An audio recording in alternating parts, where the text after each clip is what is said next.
Iran युद्ध और बढ़ते तेल संकट के बीच प्रधानमंत्री नरेंद्र मोदी ने देश को बड़ा संदेश दिया है। जनता से पेट्रोल डीजल बचाने और सोने की खरीद कम करने की अपील करने के बाद अब पीएम मोदी ने खुद भी बड़ा कदम उठाया है।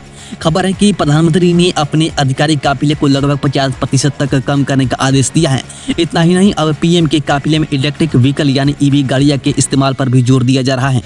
सूत्रों के मुताबिक प्रधानमंत्री नरेंद्र मोदी ने एसपीजी यानी स्पेशल प्रोटेक्शन ग्रुप को निर्देश दिया है कि सुरक्षा मानकों से समझौता किए बिना उनके काफिले में शामिल गाड़ियां की संख्या घटाई जाए। दरअसल पश्चिम एशिया में जारी तनाव और ईरान युद्ध के कारण दुनिया भर में तेल कीमतों में भारी उछाल देखने को मिल रहा है। भारत अपनी जरूरत का बड़ा हिस्सा विदेशों से आयात करता है, इसलिए सरकार पर आर्थिक दबाव बढ़ रहा है। इसी को देखते हुए प्रधानमंत्री मोदी ने देशवासियों से ईंधन बचाने की अपील की थी।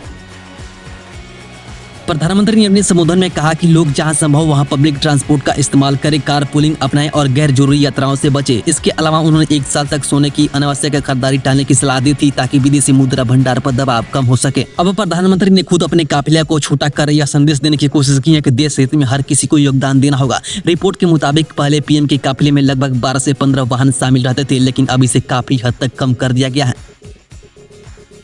इतना ही नहीं, पीएम मोदी ने सरकारी तंत्र में इलेक्ट्रिक वाहनों का इस्तेमाल को बढ़ावा देने की बात कही है। हालांकि उन्होंने यह भी साफ किया कि नई गाड़ियां खरीदने की बजाय मौजूदा संसाधनों का ही बेहतर इस्तेमाल किया जाए ताकि अतिरिक्त सरकारी खर्च न बढ़े। पीएम मोदी के इस फैसले के बाद कई बड़े नेताओं ने भी अपने काफिला का आकार कम करना शुरू कर दिया है। खबरों के मुताबिक केंद्रीय गृह मंत्री अमित शाह और रक्षा मंत्री राजनाथ सिंह समेत कई नेताओं ने भी ईंधन बचाओ अभियान का समर्थन किया। उत्तर प्रदेश के मुख्यमंत्री योगी आदित्यनाथ भी सरकारी गाड़ियों की संख्या घटाने के निर्देश दिए हैं।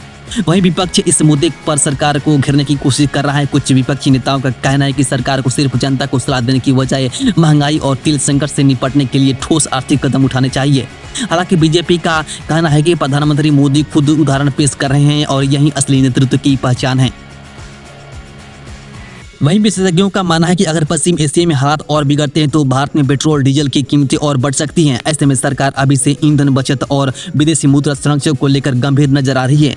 अब सबसे बड़ा सवाल यह है कि क्या प्रधानमंत्री मोदी की यह अपील और उनका खुद का कदम देश में बड़ा असर डालेगा? क्या आम लोग ईंधन बचाने और खर्च कम करने की दिशा में आगे आ पाएंगे?